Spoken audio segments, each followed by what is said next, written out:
علينا من يهده الله فلا مضل له ومن يضلله فلا هادي له.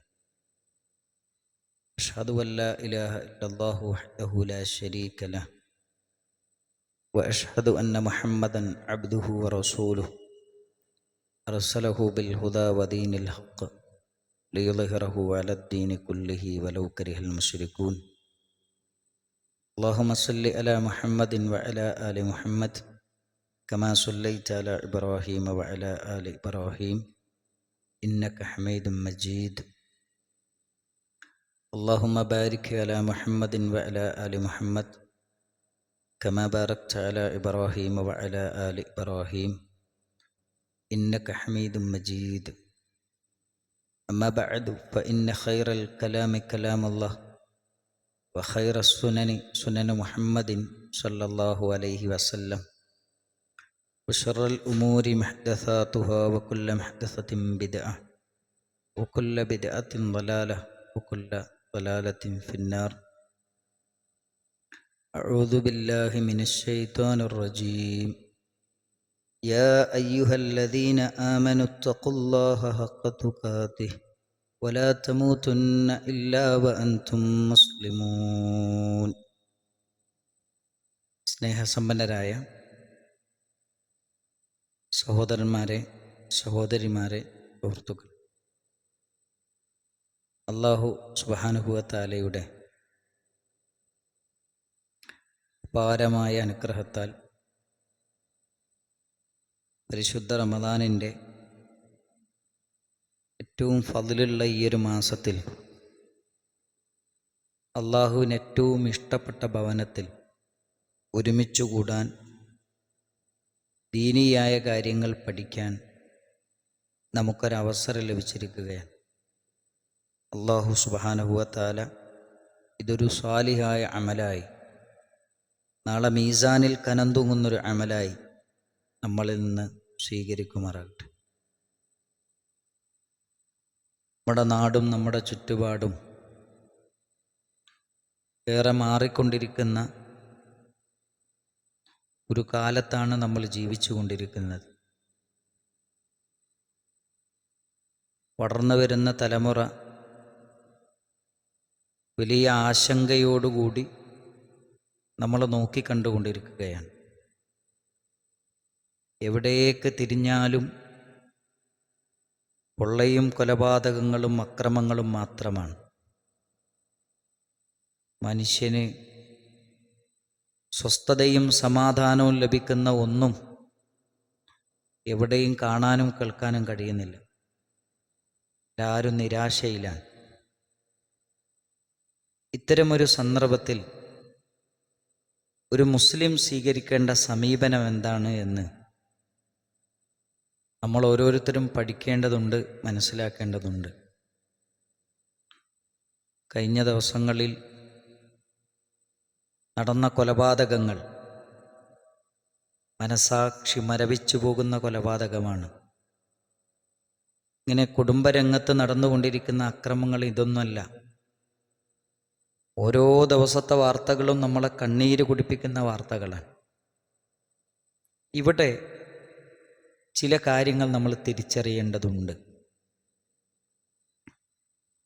എവിടെയാണ് മനുഷ്യന്, എങ്ങനെയാണ് മനുഷ്യന് സ്വസ്ഥതയും സമാധാനവും സംതൃപ്തിയും ലഭിക്കുക? നമുക്ക് തോന്നിയതുപോലെ ജീവിച്ചാൽ അങ്ങനെ ഒരു സമാധാനവും സംതൃപ്തിയും ജീവിതത്തിലെ ആസ്വാദനങ്ങൾ നമുക്ക് അനുഭവിക്കാൻ കഴിയുമോ? ഒരിക്കലുമില്ല. മനുഷ്യൻ എങ്ങനെ ജീവിക്കണമെന്ന് പറയേണ്ടത് മനുഷ്യനെ സൃഷ്ടിച്ച സൃഷ്ടാവാണ്. നമ്മളൊക്കെ വളരെ മനോഹരമായ മൊബൈലുകൾ ഉപയോഗിക്കുന്നവരാണ്. ഓരോ മൊബൈലും ഏറ്റവും നല്ല ലൈഫ് കിട്ടുന്നത് എങ്ങനെയെന്ന് പറയേണ്ടത് അതിൻ്റെ നിർമ്മാതാക്കളാണ്. ഇത് നമ്മൾ കൈകാര്യം ചെയ്യുന്നത് അതിൻ്റെ കാറ്റലോഗുകൾ നമ്മുടെ മുമ്പിൽ വെച്ചാണ്. അപ്പം മനുഷ്യനെ സൃഷ്ടിച്ച റബ്ബാണ് പറയേണ്ടത് മനുഷ്യൻ എങ്ങനെ ജീവിച്ചാലാണ് അവന് സമാധാനം കിട്ടുക എന്ന്.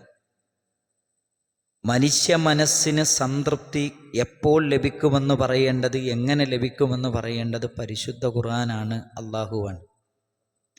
ആദം നബി അലൈഹിസ്സലാമിനെ സ്വർഗത്തുനിന്ന് പുറത്താക്കുന്നുണ്ട്. ഭൂമിയിലേക്കൊരു പുതിയ ജീവിതം പറിച്ചു നടുകയാണ്. അവർക്കറിയില്ല ഭൂമിയിലെ ജീവിതം എന്തായിരിക്കുമെന്ന്, എങ്ങനെയായിരിക്കുമെന്ന്. അവർക്ക് അള്ളാഹു കൊടുക്കുന്നൊരു ഉപദേശമുണ്ട്.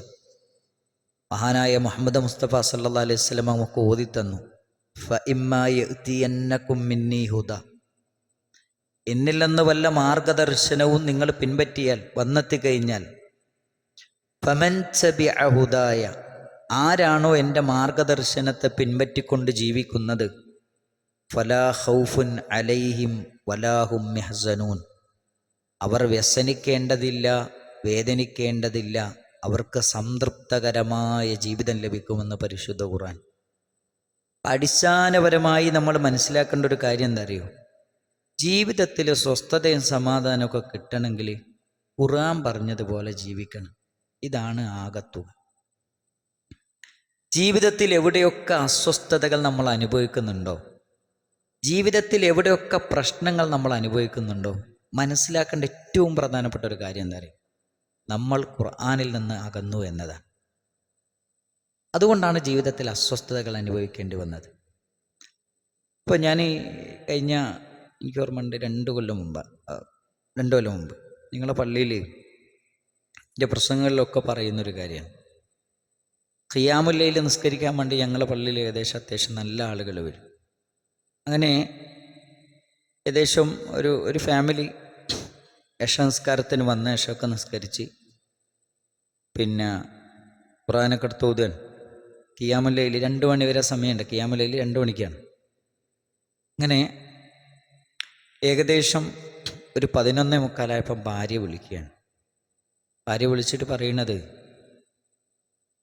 കൂടെ വന്ന +1 പഠിക്കുന്ന മകളെ കാണാനില്ല. കൂടെ വന്ന +1 പഠിക്കുന്ന മകളെ കാണാനില്ല. അങ്ങനെ ഭാര്യ പള്ളിയിലും പള്ളിയുടെ പുറത്തും ബേജാറായ വാപ്പ എല്ലാ സ്ഥലവും പള്ളിയുടെ ചുറ്റുപാടൊക്കെ എന്ത് ചെയ്തു, കൃത്യമായി അദ്ദേഹം എന്ത് ചെയ്തു എന്ന് വെച്ചാൽ പരിശോധിച്ചു, എവിടെയും കാണുന്നില്ല. അങ്ങനെ സ്ഥാപനത്തിൻ്റെ സെക്രട്ടറിയുമായി ബന്ധപ്പെട്ട് അവിടുത്തെ CCTV പരിശോധിച്ചപ്പോൾ ഒരു 12:45 സമയത്ത് എന്ത് ചെയ്തിട്ടുണ്ട്, ഈ പെൺകുട്ടി ഒരു ബൈക്കിൽ ഒരു ചെക്കൻ്റെ കൂടെ കയറിപ്പോയിട്ടുണ്ട്. അങ്ങനെ ഇവള് ഖിയാമുൽ ലൈലിൻ്റെ സമയമായപ്പോൾ തിരിച്ചു വന്നു.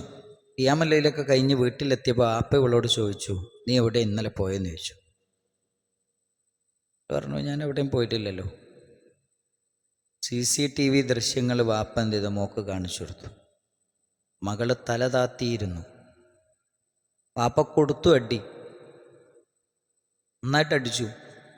ഇവിടെ ഇരിക്കുന്ന എല്ലാ വാപ്പാരുടെയും മനസ്സിൻ്റെ ഉള്ളിലുണ്ടാകും, കൊടുക്കണം, കൊടുക്കാണ്ട് എന്താ, നമ്മളെ മക്കളല്ലേ, നമ്മളല്ലാതെ വേറെ ആരും അടിക്കുക. ഇതൊരു വികാരമാണ്, ഇതൊരു വേദനയാണ്, ഒരു സങ്കടമാണ്. ഏകദേശം 10 മണി 11 മണി സമയമായപ്പോൾ വീട്ടിൻ്റെ മുമ്പിൽ ഒരു പോലീസ് ജീപ്പ്.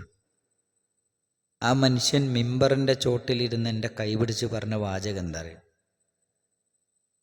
ഉസ്താദേ, ലൈലത്തുൽ ഖദറിനെ പ്രതീക്ഷിച്ച് പള്ളിയിലിരിക്കേണ്ട അവസാനത്തെ 10-ലെ 3 ദിവസം തിരൂരിലെ ജയിലിലായിരുന്നു ഞാൻ. എന്നെ ജയിലിലാക്കിയത് ആരാന്നറിയോ? എൻ്റെ മോളൻ. എന്ന് പറഞ്ഞാൽ വളർന്നു വരുന്ന തലമുറക്ക് ഒരു കമ്മിറ്റ്മെൻറ്റും, സ്വന്തം മാതാപിതാക്കളോട് കമ്മിറ്റ്മെൻ്റ് ഇല്ല. അതില്ലാത്തതുകൊണ്ടല്ലേ താമരശ്ശേരിയിൽ ഭർത്താവ് ഉപേക്ഷിച്ച് പോയിട്ടും 25 കൊല്ലം ഭർത്ത് ജീവിതം ഉപേക്ഷിച്ചൊരു പൊന്നുമോനെ വളർത്തി വലുതാക്കി, ക്യാൻസർ എന്ന് പറയുന്ന മാരകമായ രോഗം വന്ന് ജീവിതം തളർത്തിയിട്ടും തളർന്നു പോകാതെ പ്രിയപ്പെട്ട മകനെ വളർത്തി ക്രൂരമായി കൊന്നളിഞ്ഞില്ലേ?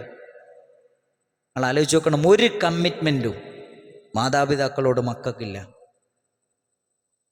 കുടുംബത്തോടില്ല, മഹല്ലിനോടില്ല, നാടിനോടില്ല, രാജ്യത്തോടില്ല, മതത്തോടില്ല, ആരോടില്ല. സ്വന്തത്തോടുണ്ടോ? ഇല്ല. കള്ളുടിക്കുന്നവനോട് നമ്മൾ പറയും, മോനെ കള്ളുടിക്കല്ലേ, മോൻ്റെ കരള് പോകും, എൻ്റെ കരൽ പോയാൽ നിങ്ങൾക്ക് എന്താ കുഴപ്പം? എൻ്റെ കരലല്ലേ പോകുന്നത്, അത് ഞാൻ നോക്കിക്കോളൂ. ലിബറലിസം തലക്ക് പിടിച്ച് ഒരു ഭ്രാന്തൻ സമൂഹമായി വളർന്നു വരുന്ന തലമുറ മാറിക്കൊണ്ടിരിക്കുകയാണ്. ഇവിടെയാണ് ഗൗരവതലത്തിൽ ചില കാര്യങ്ങൾ നമ്മൾ ചിന്തിക്കേണ്ടത്. പ്രിയപ്പെട്ട രക്ഷിതാക്കളെ, എനിക്ക് 4 മക്കളാണ്, നിങ്ങൾക്ക് എല്ലാവർക്കും മക്കളുണ്ട്. നമ്മളെ മക്കളെക്കുറിച്ചൊക്കെ നമുക്ക് നല്ല ബേജാറുണ്ടാവും. അള്ളാഹ് പറയുന്നൊരു കാര്യമുണ്ട്, യാ അയ്യുഹല്ലദീന ആമനു, ഏ സത്യവിശ്വാസികളെ, ഖൂ അൻഫുസകും വ അഹ്ലീകും നാറ, നിങ്ങൾ നിങ്ങളുടെ സ്വന്തത്തെയും നിങ്ങളുടെ കുടുംബത്തെയും നിങ്ങൾ നരകത്തെ തൊട്ട് കാത്തുകൊള്ളണമെന്ന് പരിശുദ്ധമായ ഖുർആൻ. ഈ ആയത്തിൽ ഒന്ന് പറയുന്നത് എന്താ അറിയോ? ആദ്യം നമ്മൾ നരകത്തുനിന്ന് രക്ഷപ്പെടാനുള്ള പണി നമ്മൾ എടുക്കണം. ആ വിശ്വാസം സ്വീകരിക്കണം, ആ കർമ്മങ്ങളുണ്ടാകണം, ആ സംസ്കാരമുണ്ടാകണം, ആ ജീവിത രീതി നമ്മൾ സ്വീകരിക്കണം. തീർന്നിട്ടില്ല. അവിടെ പറഞ്ഞ് അവസാനിപ്പിക്കാൻ നമുക്ക് ബേജാറില്ല. അടുത്ത വാചകം എന്താ? വഅഹ്ലീകും നാറ, നിങ്ങളുടെ കുടുംബത്തെയും നിങ്ങൾ നരകത്തെ തൊട്ട് കാത്തുകൊള്ളണം. ഈ ആയത്തിനെ വിശദീകരിക്കുന്നിടത്തിൽ തഫ്സീറു സഅദിയിലൊക്കെ നമുക്ക് കാണാം, വിഖായത്തുൽ അഹ്ലി വൽ ഔലാദ്, മക്കളെയും ഭാര്യമാരെയും നരകത്തിൽ നിന്ന് രക്ഷപ്പെടുത്തേണ്ടത് എങ്ങനെയാണ്? വബിതഅദീബിഹിം വബിതഅലീമിഹിം, 2 കാര്യങ്ങളാണ് ഇവിടെ പറയുന്നത്. നമ്മുടെ ഭാര്യമാരെയും നമ്മുടെ മക്കളെയും നരകത്തിൽ നിന്ന് രക്ഷപ്പെടുത്തണം. എങ്ങനെ? 2 കാര്യങ്ങൾ പറഞ്ഞു. വബിതഅദീബിഹിം, അവർക്ക് ഇസ്ലാമിൻ്റെ അദബുകൾ പഠിപ്പിക്കണം. എൻ്റെ ഭാര്യയ്ക്ക് ഇസ്ലാമിൻ്റെ അദബ് പഠിക്കണം. ഭാര്യ പഠിക്കേണ്ടത് എവിടുന്ന? ദീന് പഠിക്കാനുള്ള സദസ്സുകളിൽ വന്നിട്ട് പഠിക്കണം. ദീന് പഠിക്കാൻ എവിടുന്ന നമ്മളെ പെണ്ണുങ്ങൾക്ക് സമയം? എവിടുന്ന നമ്മളെ നേരം? പിന്നെ എവിടെയാ ദീന് പഠിക്കാനുള്ള അവസരം ഉള്ളത്? എവിടെ അവസരമില്ല. ഉള്ള അവസരത്തിൽ നമ്മുടെ ഭാര്യമാരിട്ട് വരികയില്ല. നമ്മളൊന്ന് ആലോചിച്ചു. അതിൻ്റെ ദുരന്താണ് പുതിയ തലമുറ അനുഭവിച്ചുകൊണ്ടിരിക്കുന്ന എല്ലാ പ്രശ്നങ്ങളുടെയും അടിസ്ഥാന ഘടകമെന്ന് നമ്മൾ മറന്നു പോകാൻ പാടില്ല. അള്ളാഹ് പറയാണ്, ഈ ആയത്തിനെ വിശദീകരിച്ചിട്ട് തഫ്സീറു സഅദിയിൽ നമുക്ക് കാണാം. അടുത്ത വാചകം എന്താ അറിയോ? വബിതഅലീമിഹിം, അവർക്ക് നിങ്ങൾ പഠിപ്പിച്ചു കൊടുക്കണം. എന്ത്? പരിശുദ്ധ ഖുർആൻ നിങ്ങൾ അവർക്ക് പഠിപ്പിച്ചു കൊടുക്കണം. പരിശുദ്ധ ഖുർആൻ നിങ്ങൾ അവർക്ക് പഠിപ്പിച്ചു കൊടുക്കണം. എന്തിനാ ഖുർആൻ നമ്മൾ പഠിപ്പിച്ചു കൊടുക്കുന്നത്? ഖുർആനിൻ്റെ മഹത്വം എന്താണ്? ഖുർആനിൻ്റെ ശ്രേഷ്ഠത എന്താണ്? ഖുർആൻ ലോകത്ത് നിർവഹിക്കുന്ന ദൗത്യം എന്താണ്? നമ്മൾ പഠിക്കണം. നിങ്ങളറിയോ, പ്രവാചക തിരുമേനി സല്ലല്ലാഹു അലൈഹി വസല്ലമ കടന്നു വന്ന സമൂഹം ഡാർക്ക് ഏജ്, ലോകം വിളിച്ചു ഡാർക്ക് ഏജ്, ഇരുണ്ട യുഗമെന്ന്.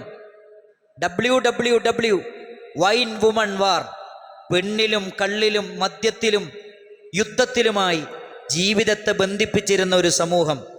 ലോകം വിളിച്ച ഇരുണ്ട യുഗത്തിലെ വൃത്തികെട്ട സംസ്കാരത്തിൻ്റെ ഉടമകളായൊരു സമൂഹത്തെ ലോകത്ത് സമാനതകളില്ലാത്ത ഒരു സമൂഹമായി മുഹമ്മദ് മുസ്തഫ സല്ലല്ലാഹു അലൈഹി വസല്ലമ 23 കൊല്ലത്തെ പ്രവാചക പ്രബോധന ജീവിതത്തിലൂടെ പരിവർത്തിപ്പിച്ചെടുത്തു. നിങ്ങൾ ആലോചിച്ച് നോക്കണം, ഒരു ഒട്ടകത്തിൻ്റെ കയറിന് വേണ്ടി വർഷങ്ങളോളം യുദ്ധം, പെൺകുട്ടികളെ കുഴിച്ചുമൂടി വ്യഭിചാരം സാർവത്രികം, ലൈംഗികമായ ആഭാസങ്ങൾക്ക് വേണ്ടി മാത്രം സ്ത്രീകൾ ഉപയോഗിച്ചിരുന്ന, ലൈംഗിക ഉപകരണമായി കണ്ടിരുന്ന ഒരു കാലഘട്ടം, ആർക്കും ആരോടും ഒരു കമ്മിറ്റ്മെൻ്റ് ഇല്ലാത്തൊരു കാലഘട്ടം. ആ കാലഘട്ടത്തിലുള്ള ജനങ്ങളെ ലോകത്ത് ഏറ്റവും സംസ്കാര സമ്പന്നമായൊരു സമൂഹമായി മാറ്റി. നിങ്ങൾ ആലോചിച്ച് നോക്കണം, അതെങ്ങനെ സാധിച്ചു? മുഹമ്മദ് മുസ്തഫ സല്ലല്ലാഹു അലൈഹി വസല്ലമക്ക് ഖുർആൻ പറയുന്നുണ്ട്, വലഖദ് ബഅസ്നാ ഫീ കുല്ലി ഉമ്മത്തിർ റസൂലൻ മിൻഹും യത്ലൂ അലൈഹിം ആയാതിഹി വയുസക്കീഹിം വയുഅല്ലിമുഹുമുൽ കിതാബ വൽ ഹിക്മ വഇൻ കാനൂ മിൻ ഖബ്ലു ലഫീ ളലാലിൻ മുബീൻ. ഏറ്റവും വൃത്തികെട്ട ഒരു തലമുറയെ, ഒരു സമൂഹത്തെ മുഹമ്മദ് മുസ്തഫ സല്ലല്ലാഹു അലൈഹി വസല്ലം സംസ്കരിച്ചു. എങ്ങനെയാ സംസ്കരിച്ചത്? അതാണ് നിങ്ങൾ ശ്രദ്ധിക്കേണ്ടത്. അതാണ് നമ്മൾ അടിവരയിട്ട് പഠിക്കേണ്ടത്. യുഅല്ലിമുഹുമുൽ കിതാബ വൽ ഹിക്മ. മുഴുവൻ പ്രവാചകന്മാരുടെ ഡ്യൂട്ടി എന്ന് പറയുന്നത് സംസ്കരണമാണ്. പ്രവാചകന്മാരുടെ ഡ്യൂട്ടി എന്ന് പറയുന്നത് അത് സംസ്കരണമാണ്. എന്താ പ്രവാചകന്മാർ നിർവഹിച്ച സംസ്കരണം? ശിർക്കിൽ നിന്ന് തൗഹീദിലേക്ക്, ബിദ്അത്തിൽ നിന്ന് സുന്നത്തിലേക്ക്, അക്രമത്തിൽ നിന്ന് അക്രമരഹിതമായ ജീവിതത്തിലേക്ക്, അനീതിയിൽ നിന്ന് നീതിയിൽ അധിഷ്ഠിതമായ ജീവിതത്തിലേക്ക്. നിങ്ങൾ നോക്കൂ, അതിലേക്കുള്ള സംസ്കരണമാണ് പ്രവാചകന്മാർ നിർവഹിച്ചത്. ആ സംസ്കരണത്തിന് അവരുപയോഗിച്ച ഔഷധം എന്താണ്? വയുഅല്ലിമുഹുമുൽ കിതാബ വൽ ഹിക്മ, പരിശുദ്ധമായ ഖുർആനും അതിൻ്റെ വിശദീകരണമായ സുന്നത്തും. ഇത് രണ്ടും ഉപയോഗിച്ച് നബി സല്ലല്ലാഹു അലൈഹി വസല്ലം ഒരു ചികിത്സ നടത്തിയപ്പോൾ പാറ പോലെ ഉറച്ച ഉമറിൻ്റെ ഹൃദയത്തിൽ നിന്ന് തെളിനീരൊഴുക്കാൻ മുഹമ്മദ് മുസ്തഫ സല്ലല്ലാഹു അലൈഹി വസല്ലമക്ക് കഴിഞ്ഞു. അത് പ്രവാചകന്റെ പ്രത്യേകതയല്ല, അത് പരിശുദ്ധ ഖുർആനിൻ്റെ പ്രത്യേകതയാണ്. നിങ്ങൾ ആലോചിച്ച് നോക്കണം. പരിശുദ്ധ ഖുർആനാണ് അവരെ പരിവർത്തിപ്പിച്ചത്. പരിശുദ്ധ ഖുർആനിൻ്റെ പ്രത്യേകതയാണ് ലോക പരിവർത്തനത്തിൻ്റെ ഏറ്റവും പ്രധാനപ്പെട്ട ഘടകമെന്ന് നമ്മൾ തിരിച്ചറിയണം. രണ്ടാമത്തൊരു കാര്യം നമ്മൾ മനസ്സിലാക്കേണ്ടത്, ഖുർആനിനെ കുറിച്ച് അല്ലാഹു സുബ്ഹാനഹു വ തആല പറയുന്നുണ്ട്, അലിഫ് ലാം റാ. ഖുർആൻ എന്ന് പറയുന്നത് അത് വെളിച്ചമാണ്. ആ വെളിച്ചം കിട്ടിയാല് കഴിച്ചലായി. ആ വെളിച്ചം കിട്ടിയാലൊക്കെ ജീവിതത്തിൻ്റെ എല്ലാ മേഖലയിലും വെളിച്ചം ഉണ്ടാവും. ഓൻ കുടുംബ വിഷയത്തിൽ ഇരുട്ട് തപ്പൂല, സാമ്പത്തിക രംഗത്ത് സംശയം ഉണ്ടാവില്ല, ഇല്ല, ഇടപാടിൽ, പെരുമാറ്റത്തിൽ, എല്ലാ മേഖലയിലും അവന് വെളിച്ചം കൊടുക്കും പരിശുദ്ധ ഖുർആൻ. ഇസ്ലാമിൻ്റെ ഏറ്റവും പ്രധാനപ്പെട്ട പ്രത്യേകത എന്താ അറിയോ? ഒരാൾ ഉറക്കിൽ നിന്ന് എഴുന്നേറ്റത് മുതൽ ഉറക്കിലേക്ക് തിരിച്ചു പോകുന്നതിനിടയിൽ അവൻ്റെ ജീവിതത്തിലെ വ്യക്തി ജീവിതം, കുടുംബജീവിതം, സാമൂഹ്യ ജീവിതം, സാമ്പത്തിക മേഖല, വ്യവഹാര മേഖല, എല്ലാ മേഖലകളെയും സ്പർശിച്ച ഒരു ഗ്രന്ഥമാണ് പരിശുദ്ധമായ ഖുർആൻ. ഖുർആൻ പറയാൻ അലിഫ് ലാം റാ കിതാബുൻ അൻസൽനാഹു ഇലൈക്, ഈ ഗ്രന്ഥം നിന്നിലേക്ക് അവതരിപ്പിച്ചു തന്നത് ലിതുഖ്രിജന്നാസ മിനദ്ദുലുമാതി ഇലന്നൂർ, ഇരുട്ടുകളിൽ നിന്ന് വെളിച്ചത്തിലേക്ക് നിങ്ങളെ നയിക്കാനാണ്. ഇത് ഇരുട്ടിൻ്റെ ഗ്രന്ഥമല്ല, ഇത് മനുഷ്യന്മാർക്ക് വെളിച്ചം കൊടുക്കുന്ന ഗ്രന്ഥാണ്. മനുഷ്യന്മാർക്ക് വെളിച്ചം കൊടുക്കുന്ന ഗ്രന്ഥാണ്. കുടുംബരംഗത്ത് പ്രശ്നം വന്നു, എന്ത് ചെയ്യണം? ഭാര്യയും ഭർത്താവും തമ്മിൽ പ്രശ്നം, രണ്ട് കുടുംബത്തിലെയും നിങ്ങൾ നോക്കണം. ഖുർആൻ പറയാണ് ആദ്യം ഉപദേശം കൊടുക്കണം. ഇതൊക്കെ ഘട്ടം ഘട്ടമായി പറഞ്ഞു തരാണ്. ആദ്യം ഉപദേശം കൊടുക്കണം, പിന്നെ ഒന്ന് അടിക്കേണ്ടി വരും. ആ അടി പോലും എങ്ങനെയാവണമെന്ന് പറഞ്ഞു തന്നു. എന്നിട്ടും ശരിയാകുന്നില്ലേ? കുടുംബത്തിലെ രണ്ട് കുടുംബത്തിലെയും രണ്ട് മധ്യസ്ഥന്മാർ വരുന്ന അവരിരുന്ന് സംസാരിക്കണം. എത്ര മനോഹരമാണ്! എല്ലാ മേഖലയും. സാമ്പത്തിക രംഗം, 100 രൂപ നമ്മുടെ കയ്യിലുണ്ടെങ്കിൽ 97 രൂപ മാത്രമാണ് നമ്മുടെ അവകാശം. മറിച്ച് അതിൽ 2.5 റുപ്യ പാവപ്പെട്ടവന്റെ അവകാശമാണ്. നമ്മൾ കൊടുക്കുന്ന സക്കാത്ത് നമ്മുടെ ഔദാര്യമല്ല, പാവങ്ങളുടെ അവകാശമാണ് എന്ന് പഠിപ്പിച്ചു എല്ലാ മേഖലയിലും. പിന്നെ കുടുംബരംഗം നിങ്ങൾ പരിശോധിച്ച് നോക്കൂ. എന്നെ അത്ഭുതപ്പെടുത്തിയൊരു കാര്യം എന്താ അറിയോ? ഖുർആനിൻ്റെ ഒരു കാര്യം പറയുമ്പോൾ ഞാൻ പറയാൻ, എന്നെ അത്ഭുതപ്പെടുത്തിയൊരു കാര്യം എന്താ വെച്ചാൽ, വസിയത്തിനെ കുറിച്ച് പറയുന്നിടത്തിൽ നബി സല്ലല്ലാഹു അലൈഹി വസല്ലമയുടെ ഹദീസും ആയത്തും മുന്നിൽ വെച്ചുകൊണ്ട് ഞാനൊരു കാര്യം പറയാം. ഇപ്പോൾ ഞാൻ മരിച്ചു, എൻ്റെ വാപ്പ മരിക്കുന്നതിന് മുമ്പ് ഞാൻ മരിച്ചു. ഞാൻ മരിച്ചു കഴിഞ്ഞാൽ, വാപ്പ മരിക്കുന്നതിന് മുമ്പ് ഞാൻ മരിച്ചു കഴിഞ്ഞാൽ എൻ്റെ വാപ്പാൻ്റെ അനന്തര സ്വത്ത് എൻ്റെ മക്കൾക്ക് കിട്ടൂല.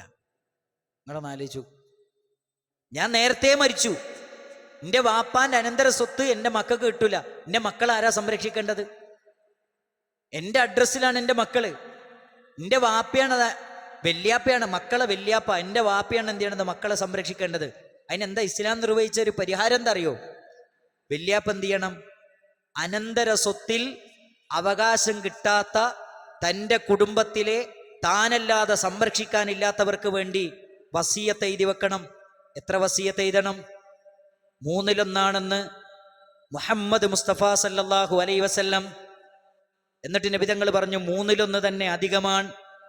ഈ ഹദീസിനെ പിടിച്ചുകൊണ്ട് ഇബ്നു അബ്ബാസ് റളിയല്ലാഹു അൻഹു പറയുന്നു, ഞങ്ങളൊക്കെ 4/1 വസിയത്ത് ചെയ്തിരുന്നത്. വാപ്പാന്റെ സ്വത്തുനിന്ന് വസിയത്തായിട്ട് എഴുതി വെക്കണം.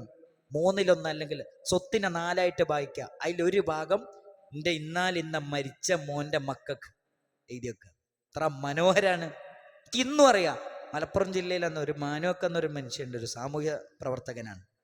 അദ്ദേഹം പറയുന്നുണ്ട്, മോന് മരിച്ചു, ഭാര്യയും കുട്ടികളും അനാഥരായി. വല്യാപ്പനോട് പറഞ്ഞു, പിന്നെ ഈ വീടും പറമ്പൊക്കെ നിങ്ങളെ പേരിലാണ്, അതെ, അതുകൊണ്ട് നിങ്ങൾ ഇവിടുന്ന് ഇറങ്ങിക്കോളി. മോൻ്റെ ഭാര്യനോടും മക്കളോടും വല്യാപ്പ പറയാണ്, ഇവിടുന്ന് ഇറങ്ങിക്കോളി, എൻ്റെ പറമ്പിലാണ് ഓൻ ഇവിടെ വീട് വെച്ചത്, അതുകൊണ്ട് ഇവിടെ നിങ്ങൾ പറ്റൂല എന്ന് പറഞ്ഞ് ഇറക്കി വിട്ടു. എന്നിട്ട് സംസാരിച്ചു, ശരീഅത്ത് നിയമം വെച്ച് സംസാരിച്ചു, ഖുർആൻ വെച്ച് സംസാരിച്ചു. അവസാനം അവർ സമ്മതിക്കേണ്ടി വന്നു. ഇതാണ് ഇസ്ലാമിൻ്റെ പ്രത്യേകത. എല്ലാ മേഖലയിലും മനുഷ്യന് വെളിച്ചം നൽകുന്ന ഗ്രന്ഥമാണ് പരിശുദ്ധമായ ഖുർആൻ. അതാണ് ഖുർആൻ പറയുന്നത്, ലിതുഖ്രിജന്നാസ മിനദ്ദുലുമാതി ഇലന്നൂർ. ഇരുട്ടുകളിൽ നിന്ന് വെളിച്ചം നൽകുന്ന ഗ്രന്ഥമാണ് പരിശുദ്ധമായ ഖുർആൻ. മാത്രമല്ല സഹോദരങ്ങളെ, ഇലാ സിറാത്തിൽ അസീസിൽ ഹമീദ്, ഏറ്റവും മനോഹരമായ, ഏറ്റവും ഋജുവായ, ഏറ്റവും നല്ല മാർഗത്തിലേക്ക് നമ്മളെ വഴി നടത്തുന്ന ഗ്രന്ഥമാണ് പരിശുദ്ധമായ ഖുർആൻ. ഈ ഖുർആനിൻ്റെ വെളിച്ചം കിട്ടിയവരാണ് നമ്മളെപ്പോഴും അള്ളാഹുവിനോട് ശുക്ർ പറയേണ്ടവരാണ്. അവിടെ നോക്ക്, 10,000-കണക്കിന് മനുഷ്യർ ലോകത്ത് സാമ്പത്തിക രംഗത്ത്, വിശ്വാസരംഗത്ത്, സ്വഭാവരംഗത്ത്, സംസ്കാര രംഗത്ത്, എല്ലാ മേഖലകളിലും ഒരു നിയമവും ഇല്ലാതെ നിരാശരായി ഇരുട്ടിൽ തപ്പി ജീവിക്കുന്ന കാഴ്ചയാണ് നമ്മൾ കണ്ടുകൊണ്ടിരിക്കുന്നത്. മാത്രല്ല, ഈ ആയത്തിനെ വിശദീകരിക്കുന്നിടത്തിൽ മഹാരഥന്മാരായ മുഫസ്സിരിങ്ങൾ പറയുന്ന ഒരു വാചകം എന്താ അറിയോ? ലിയുഖ്രിജന്നാസ മിൻ ദുലുമാത്തിൽ ജഹ്ലി വൽ കുഫ്രി വൽ അഖ്ലാഖി സയ്യിഅ. ഇരുട്ടുകളിൽ നിന്ന് വെളിച്ചത്തിലേക്ക് നയിക്കുന്നു പറഞ്ഞാൽ അതിൻ്റെ അർത്ഥം എന്താ അറിയോ? ഒന്ന്, അജ്ഞതയിൽ നിന്ന്, അന്ധവിശ്വാസങ്ങളിൽ നിന്ന്, നീചമായ സ്വഭാവങ്ങളിൽ നിന്ന്, അതേപോലെ തന്നെ അധർമ്മങ്ങളുടെ കൂരിരുട്ടുകളിൽ നിന്ന് മനുഷ്യനെ ഖുർആൻ നയിക്കുന്നത് ഇലാ നൂരിൽ ഇൽമി, അറിവിന്റെ വെളിച്ചത്തിലേക്കാണ് മനുഷ്യനെ നയിക്കുന്നത്. മാത്രമല്ല വൽ ഈമാൻ, ഈമാനിന്റെ വെളിച്ചത്തിലേക്കാണ് മനുഷ്യനെ നയിക്കുന്നത്. വൽ അഖ്ലാഖിൽ ഹസന, ഏറ്റവും ഉത്കൃഷ്ടമായ സ്വഭാവത്തിന്റെ വെളിച്ചത്തിലേക്കാണ് പരിശുദ്ധ ഖുർആൻ നയിക്കുന്നത് എന്നാണ് ഈ ആയത്ത് നമ്മളെ പഠിപ്പിക്കുന്നത്. അപ്പൊ ഖുർആൻ എന്ന് പറയുന്നത് വെളിച്ചമാണ്. വിശ്വാസരംഗത്ത്, സാമ്പത്തിക രംഗത്ത്, വിദ്യാഭ്യാസ രംഗത്ത്, പെരുമാറ്റ രംഗത്ത്, ഇടപാട് രംഗത്ത്, എല്ലാ മേഖലയിലും നമുക്ക് വെളിച്ചം തരുന്ന ഗ്രന്ഥമാണ് പരിശുദ്ധ ഖുർആൻ. ഇത് നമ്മൾ പഠിക്കണം, നമ്മുടെ മക്കൾക്ക് നമ്മൾ പകർന്നു കൊടുക്കണം. 2, ഖുർആനെ പറ്റി പറയാൻ, ഇന്ന ഹാദൽ ഖുർആൻ, ഈ ഖുർആൻ യഹ്ദീ ലില്ലതീ ഹിയ അഖ്വം, ഏറ്റവും ചൊവ്വായതിലേക്ക് മാർഗദർശനം നൽകുന്ന ഗ്രന്ഥമാണ് പരിശുദ്ധ ഖുർആൻ. ഈ ആയത്തിന് വിശദീകരിക്കുന്നിടത്തിൽ മഹാരഥന്മാരായ മുഫസ്സിരിങ്ങൾ പറയുന്ന വാചകം എന്താ അറിയോ? എന്നെ അത്ഭുതപ്പെടുത്തിയൊരു വാചകം. അഅദൽ വഅഅല മിനൽ അഖായിദി, ഏറ്റവും ഉന്നതമായ വിശ്വാസം പഠിപ്പിക്കുന്ന ഗ്രന്ഥമാണ് പരിശുദ്ധമായ ഖുർആൻ. ഏറ്റവും ഉന്നതമായ വിശ്വാസം പഠിപ്പിക്കുന്ന ഗ്രന്ഥമാണ് പരിശുദ്ധമായ ഖുർആൻ. വൽ അഅമാൽ, ഏറ്റവും നല്ല സൽക്കർമ്മം പഠിപ്പിക്കുന്ന ഗ്രന്ഥമാണ് ഖുർആൻ. വൽ അഖ്ലാഖ്, ഏറ്റവും നല്ല സ്വഭാവം പഠിപ്പിക്കുന്ന ഗ്രന്ഥമാണ് പരിശുദ്ധമായ ഖുർആൻ. ഫമനിഹ്തദാ ബിമാ യദ്ഉ ഇലൈഹിൽ ഖുർആൻ, ഖുർആൻ വിളിക്കുന്ന വിശ്വാസത്തിലേക്കും പ്രവർത്തനത്തിലേക്കും സ്വഭാവത്തിലേക്കും ആരെങ്കിലും മടങ്ങിയാൽ കാന അക്മലുന്നാസ്, അവനാണ് ജനങ്ങളിൽ ഏറ്റവും പരിപൂർണൻ. വഅഖ്വമുഹും, അവനാണ് ഏറ്റവും ശരിയായ നിലയിൽ ജീവിക്കുന്നവൻ. വഅഹ്ദാഹും ഫീ ജമീഇ ഉമൂരിഹി, അവന്റെ എല്ലാ വിഷയത്തിലും ഏറ്റവും നല്ല മാർഗത്തിൽ ചരിക്കുന്നവനും അവനായിരിക്കുമെന്നാണ് ഈ ആയത്തിനെ വിശദീകരിക്കുന്നിടത്ത് മഹാരഥന്മാരായ പണ്ഡിതന്മാർ നമ്മളെ പഠിപ്പിക്കുന്നത്. അപ്പൊ ഈ ഖുർആനെ പറ്റിയാണ് നമ്മൾ ചിന്തിക്കേണ്ടത്. 3-മത്തെ ഒരു പോയിന്റ് കൂടെ പറയാം. 3-മത്തത് ഖുർആൻ പറയാൻ, നബി സല്ലല്ലാഹു അലൈഹി വസല്ലം പഠിപ്പിക്കാൻ, കിതാബുല്ലാഹ്, അള്ളാഹിന്റെ കിതാബ് എന്ന് പറഞ്ഞാൽ ഹുവ ഹബിലും മിനല്ലാഹ്, അത് പടച്ചോന്റെ അടുത്ത് നിന്നുള്ളൊരു കയറാണ്. അൽ മംദൂദു മിനസ് സമാഇ ഇലൽ അർദ്, ആകാശത്തുനിന്ന് ഭൂമിയിലേക്ക് പടച്ചോൻ നമുക്ക് കിട്ടുന്നൊരു കയറാണ്. ആകാശത്തുനിന്ന് ഭൂമിയിലേക്ക് പടച്ചോൻ നമുക്ക് കിട്ടുന്നൊരു കയറാണ്. എന്നിട്ട് പറയാൻ, ഇന്നഹാദൽ ഖുർആൻ, ഈ ഖുർആൻ തർഫുഹു ബിയദില്ലാ, ഈ ഖുർആനിന്റെ ഒരറ്റം പടച്ച റബ്ബിന്റെ കയ്യിലാണ്. വതർഫുഹു ബിഐദീകും, ഇതിന്റെ ഒരറ്റം നിങ്ങളുടെ കയ്യിലാണ്. ഏത്? ഖുർആനിന്റെ ഒരറ്റം പടച്ചോന്റെ കയ്യിലാണ്, അതിന്റെ ഒരറ്റം നിങ്ങളുടെ കയ്യിലാണ്. എൻ്റെ അടുത്ത വാചകം എന്താ അറിയോ? ഫതമസ്സകൂ ബിഹി, നിങ്ങളത് മുറുകെ പിടിക്കണം. ഫഇന്നകും ലൻ തദില്ലു, നിങ്ങൾ ഒരിക്കലും പിഴച്ചു പോകൂല. വലം തുഹ്ലികൂ, നിങ്ങൾ ഒരിക്കലും നശിക്കൂല. ബഅദഹു അബദ, അതിനുശേഷം.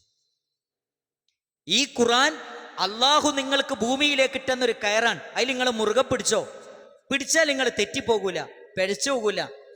നിങ്ങൾക്ക് ജീവിതത്തിൽ എപ്പോഴും സമാധാനവും സ്വസ്ഥതയും ഉണ്ടാകുമെന്ന് പരിശുദ്ധമായ ഖുർആൻ വളരെ വ്യക്തമായി എന്നെയും നിങ്ങളെയും പഠിപ്പിക്കുന്നു.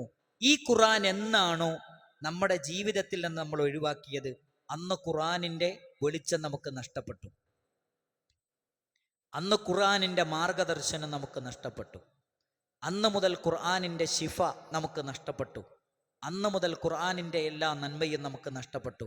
അതുകൊണ്ടാണ് നബി സല്ലല്ലാഹു അലൈഹി വസല്ലമ പരലോകത്ത് വെച്ച് ആളുകൾ ഇങ്ങനെ നരകത്ത് പോകുമ്പോൾ വേദനയോടുകൂടി പ്രവാചകൻ പറയുന്നുണ്ട് സല്ലല്ലാഹു അലൈഹി വസല്ലം, വഖാല റസൂൽ, അള്ളാൻ്റെ റസൂൽ പറഞ്ഞു, യാ റബ്ബി, അള്ളാഹുവേ, ഇന്ന ഹാദൽ ഖുർആൻ ഇന്ന ഖൗമി ഇത്തഖദൂ ഹാദൽ ഖുർആന മഹ്ജൂറ.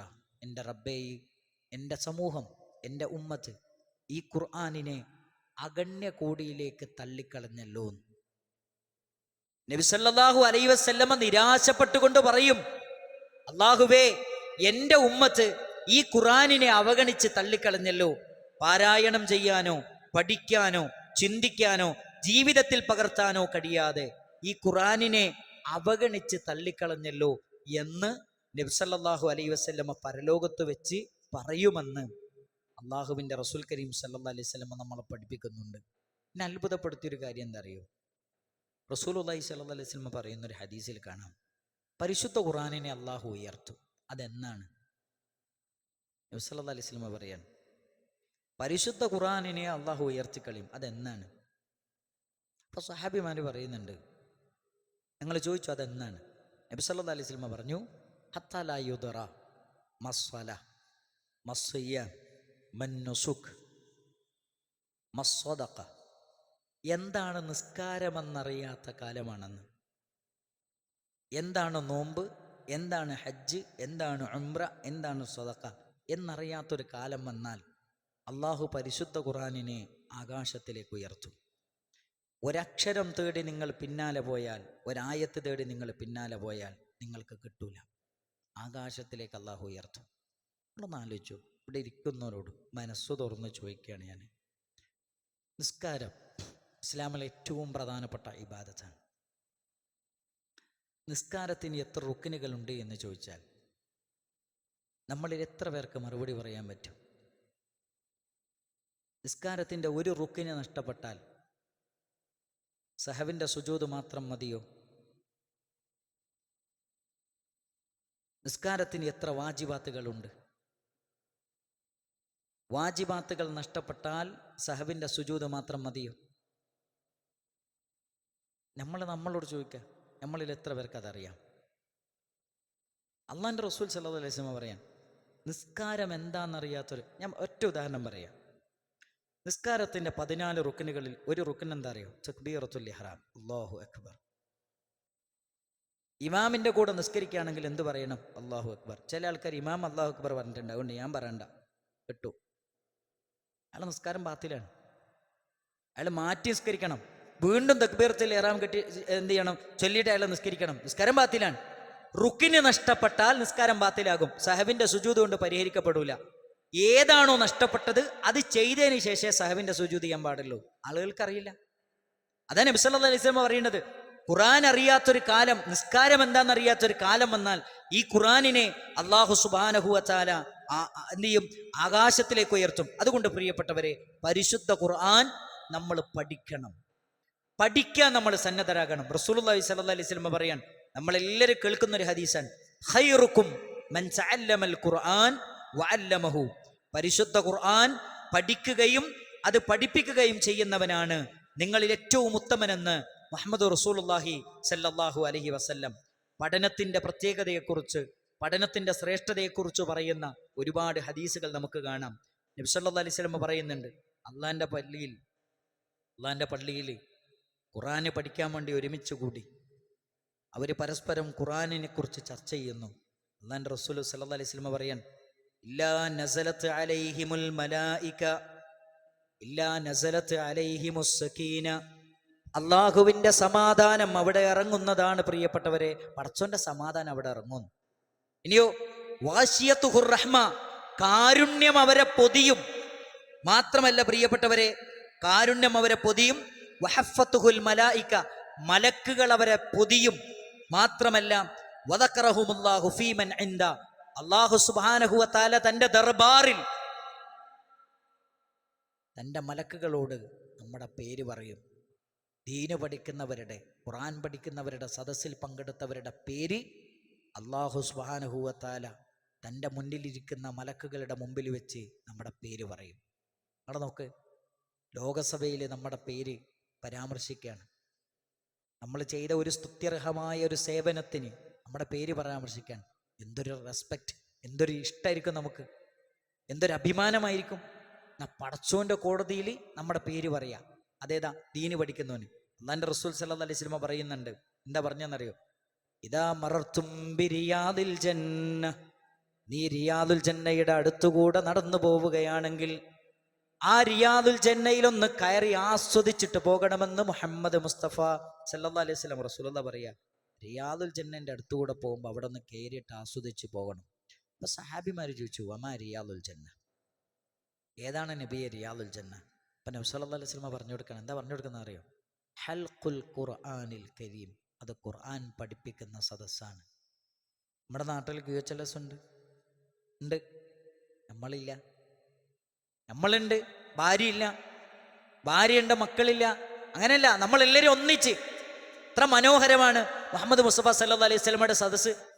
ഇബ്നു ഉമർ റളിയല്ലാഹു അൻഹു പറയുന്നുണ്ട്, ഒരിക്കൽ നബി തങ്ങൾ ചോദിച്ചു, ഒരു മുഅ്മിനിന്റെ ഉപമയായൊരു മരമുണ്ട്, അത് ആർക്കറിയാം? ആരും ഒന്നും മിണ്ടിയില്ല.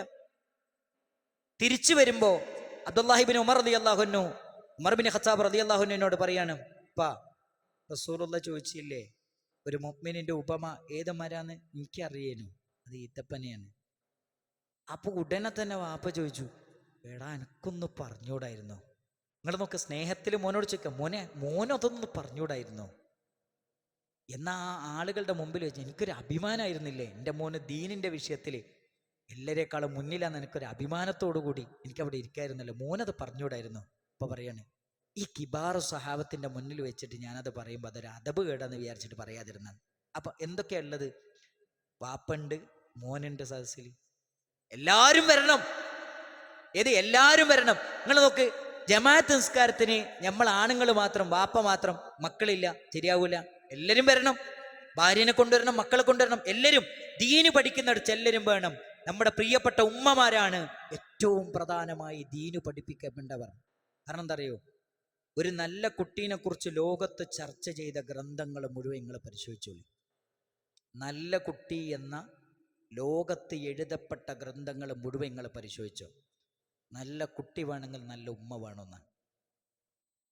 നല്ല കുട്ടി വേണേ നല്ല ഉമ്മ വേണമെന്നാണ്. ഉമർ ബിൻ ഖത്താബ് റളിയല്ലാഹു അൻഹു എൻ്റെ അടുക്കലേക്ക് ഒരാൾ വന്നിട്ട് പരാതി പറയുന്നുണ്ട്, എൻ്റെ മകൻ എന്നെ അനുസരിക്കുന്നില്ല, ബഹുമാനിക്കുന്നില്ല, സ്നേഹിക്കുന്നില്ല. വാപ്പനെ വിളിച്ചു. വാപ്പ പറഞ്ഞു, മോനെയും കൊണ്ടുപോകാന്ന് പറഞ്ഞു. മോനോട് ചോദിച്ചു, മോനെ എന്താ വാപ്പനെ അനുസരിക്കാത്തത്? എന്താ മോനെ വാപ്പനെ സ്നേഹിക്കാത്തത്? എന്താ മോനെ വാപ്പനെ ബഹുമാനിക്കാത്തത്? അപ്പോൾ മോൻ പറയാണ്, എല്ലാ ഉമർ തങ്ങളെ, ഇസ്ലാമിൽ ഞങ്ങൾ മക്കൾ ഉപ്പാനോട് ഉമ്മാനോട് ചെയ്യേണ്ട കടമകൾ മാത്രമേ ഉള്ളൂ, പാപ്പാക്ക് ഞങ്ങളോടൊരു കടമയില്ലെന്ന് ചോദിച്ചു. ഉമർ ബിൻ ഖത്താബ് റളിയല്ലാഹു അൻഹു പറഞ്ഞ മറുപടി എന്താ അറിയോ? മോനെ, ഇത് രണ്ടും ഇസ്ലാം പഠിപ്പിക്കുന്നുണ്ട്, വാപ്പക്ക് മക്കളോടും കടമയുണ്ട്. ഉടനെ തന്നെ മോന്റെ ചോദ്യം എന്താ അറിയോ? വമാഹുന്നയ അമീറുൽ മുഅ്മിനീൻ, അമീറുൽ മുഅ്മിനീൻ, ഒരു വാപ്പക്ക് തൻ്റെ മക്കളോടുള്ള കടമ എന്തൊക്കെയാ, അതൊന്നും എനിക്ക് പറഞ്ഞു തരുമോന്ന് ചോദിച്ചു. ഒന്നാമത് പറഞ്ഞു കൊടുത്ത എന്താ അറിയോ? ഒരു വാപ്പക്ക് തൻ്റെ മക്കളോടുള്ള കടമ പറഞ്ഞപ്പോൾ ഒന്നാമത് പറഞ്ഞ എന്താ അറിയോ? ഉമ്മ, നല്ല ഉമ്മാനെ തെരഞ്ഞെടുക്കുക. എൻ്റെ മക്കളോടുള്ള എൻ്റെ ഒന്നാമത്തെ ബാധ്യത എന്താ അറിയോ? അവരെ ഗർഭം ധരിക്കാൻ, അവരെ പ്രസവിക്കാൻ, അവർക്ക് അമ്മിഞ്ഞപ്പാല് നൽകാൻ, അവർക്ക് ഇസ്ലാമികമായ ഗാർഹികാന്തരീക്ഷം സൃഷ്ടിച്ച് വളർത്താൻ കഴിവുള്ള, ധാർമ്മിക ബോധമുള്ള, സംസ്കാര സമ്പന്നയായ, അള്ളാഹുവിനെ പേടിക്കുന്ന ഒരു പെണ്ണിനെ കല്യാണം കഴിക്കുക. അതെൻ്റെ മക്കളോടുള്ള ഒന്നാമത്തെ ബാധ്യതയാണ്. നമ്മൾ ദീന് പഠിപ്പിക്കേണ്ടത് ഏറ്റവും കൂടുതൽ നമ്മുടെ പ്രിയപ്പെട്ട ഭാര്യമാരെയാണ്. തഹയ്യറു നുത്ഫക്കും, നിങ്ങളുടെ ബീജം നിക്ഷേപിക്കാനുള്ള കൃഷിയിടം ഏറ്റവും നല്ലത് നിങ്ങൾ തിരഞ്ഞെടുക്കണമെന്ന് മുഹമ്മദ് മുസ്തഫ സല്ലല്ലാഹു അലൈഹി വസല്ലമ നമ്മളെ പഠിപ്പിച്ചത്. അതുകൊണ്ടാണ് നല്ല ഉമ്മയിലാണ് നല്ല മക്കൾ ഉണ്ടാവുക. അത് വളരെ പ്രധാനമാണ്. അതുകൊണ്ട് ഉമ്മമാർക്ക് ദീന് പഠിപ്പിക്കണം, നമ്മളും ദീന് പഠിക്കണം. നിങ്ങൾ നോക്കൂ സഹോദരങ്ങളെ, നബി സല്ലല്ലാഹു അലൈഹി വസല്ലമ പറയുന്നുണ്ട്, ഇന്നലില്ലാഹി അഹ്ലീന മിനന്നാസ്, ജനങ്ങളുടെ കൂട്ടത്തിൽ പടച്ചോന് ചില ആൾക്കാരുണ്ട്. പടച്ചോൻ്റെ ആൾക്കാർ നമ്മൾ പറയില്ലേ, ഓൻ ലീഗിൻ്റെ ആളാണ്, മറ്റോ മാർക്കറ്റിൻ്റെ ആളാന്നൊക്കെ പറയില്ലേ, എന്ന് പറഞ്ഞതിൻ്റെ തൊട്ട് പടച്ചോന് ചില ആൾക്കാരുണ്ട്. അതാരാണ്? ഉടനെ തന്നെ റസൂലുള്ളാഹിനോട് സഹാബിമാര് ചോദിച്ചു, യാ റസൂലല്ലാഹ് മൻഹും, ആരാണ് നബിയെ അവർ? അള്ളാഹുവിന്റെ ആളുകൾ ആരാണ് നബിയെ? ഉടനെ തന്നെ നബി തങ്ങൾ പറഞ്ഞു കൊടുക്കുന്നു സല്ലല്ലാഹു അലൈഹി വസല്ലം, ഹും അഹ്ലുൽ ഖുർആനി അഹ്ലുല്ലാഹി വഖാസ്സ, അവരല്ലാഹുവിന്റെ ഖുർആനിന്റെ ആളുകളാണ്. പരിശുദ്ധ ഖുർആൻ പഠിക്കുന്ന, അതിനെപ്പറ്റി ചിന്തിക്കുന്ന, അതിനെപ്പറ്റി ആലോചിക്കുന്ന, അത് ജീവിതത്തിൽ പകർത്തുന്ന ആൾക്കാരാണ് ആര്? അള്ളാന്റെ ആൾക്കാർ. അപ്പൊ നിങ്ങളൊന്ന് ആലോചിച്ച് നോക്ക്, നമ്മൾ റബ്ബാനികളാണോ? കൂനു റബ്ബാനിയീൻ എന്നാണ് പറഞ്ഞത്. നിങ്ങൾ റബ്ബാനികളാകണം, അള്ളാന്റെ ആൾക്കാരാകണം, പടച്ചോന്റെ ആൾക്കാരാകണം. ഖുർആൻ പഠിച്ചുകൊണ്ട്, അത് പഠിപ്പിച്ചുകൊണ്ട്, വേദഗ്രന്ഥം പഠിച്ചുകൊണ്ട്, അത് പഠിപ്പിച്ചുകൊണ്ട് നിങ്ങൾ റബ്ബാനികളാകണം, അള്ളാന്റെ ആൾക്കാരാകണമെന്നാണ് പരിശുദ്ധ ഖുർആൻ പറയുന്നത്. അതുകൊണ്ട് പ്രിയപ്പെട്ടവരെ, നമ്മൾ ആദ്യമായി പരിശുദ്ധ ഖുർആൻ നമ്മൾ പഠിക്കണം. നമ്മൾ പഠിക്കണം, കുടുംബത്തെ പഠിപ്പിക്കണം, മക്കളെ പഠിപ്പിക്കണം, എല്ലാവരെയും പഠിപ്പിക്കണം. അതാണ് നരകത്തിൽ നിന്ന് നമ്മുടെ കുടുംബത്തെ രക്ഷപ്പെടുത്താനുള്ള ഏറ്റവും പ്രധാനപ്പെട്ട മാർഗം. രണ്ടാമത്തെന്താ അറിയോ? നമ്മുടെ വീട്ടിൽ ഖുർആൻ വേണം. നബി സല്ലല്ലാഹു അലൈഹി വസല്ലം പറയുന്നുണ്ട്. എന്താ പറഞ്ഞത്? മസലുൽ ബൈത്തില്ലദീ യുദ്കറുല്ലാഹു ഫീ വൽ ബൈത്തില്ലദീ ലാ യുദ്കറുല്ലാഹു ഫീ. അള്ളാഹുവിനെ ഓർക്കുന്ന വീട്, അള്ളാഹിനെ ഓർക്കാത്ത വീട്. ഒന്ന് ജീവനുള്ള വീടാണ്, ഒന്ന് ജീവനില്ലാത്ത വീടാണ്. നമ്മുടെ വീട് ഏത് വീടാണ് എന്ന് നമ്മൾ ഓരോരുത്തരും ചിന്തിക്കേണ്ട, ആലോചിക്കേണ്ട ഒരു കാര്യമാണ്. നമ്മളെ വീട് ജീവനുള്ള വീടാണോ, ജീവനില്ലാത്ത വീടാണോ? ഖുർആനുള്ള വീടാണെങ്കിൽ ജീവനുള്ള വീടാണ്. മാത്രല്ല നബി സല്ലല്ലാഹു അലൈഹി വസല്ലം പറഞ്ഞു, ലാ തജ്അലൂ ബുയൂതകും മഖാബിറ, നിങ്ങൾ ഒരിക്കലും നിങ്ങളുടെ വീടുകളെ ശ്മശാനങ്ങളാക്കി നിങ്ങൾ മാറ്റരുതേ. ഇന്ന ശൈത്താൻ യൻഫിറു മിനൽ ബൈത്തില്ലദീ തുഖറഉ ഫീഹി സൂറത്തുൽ ബഖറ, സൂറത്തുൽ ബഖറ പാരായണം ചെയ്യുന്ന വീട്ടിൽ നിന്ന് പിശാച് ഇറങ്ങി ഓടുന്നതാണെന്ന് മുഹമ്മദ് മുസ്തഫ സല്ലല്ലാഹു അലൈഹി വസല്ലമ പഠിപ്പിച്ചു തരികയാണ്. നിങ്ങൾ ആലോചിച്ചു, വീട്ടിൽ ഖുർആൻ ഓതണം. ഖുർആൻ ഓതിക്കഴിഞ്ഞാൽ ശൈത്താൻ നിങ്ങളെ വീട്ടിൽ നിന്ന് ഓടിക്കാൻ പറ്റും. ആരാ പ്രിയപ്പെട്ടവരെ?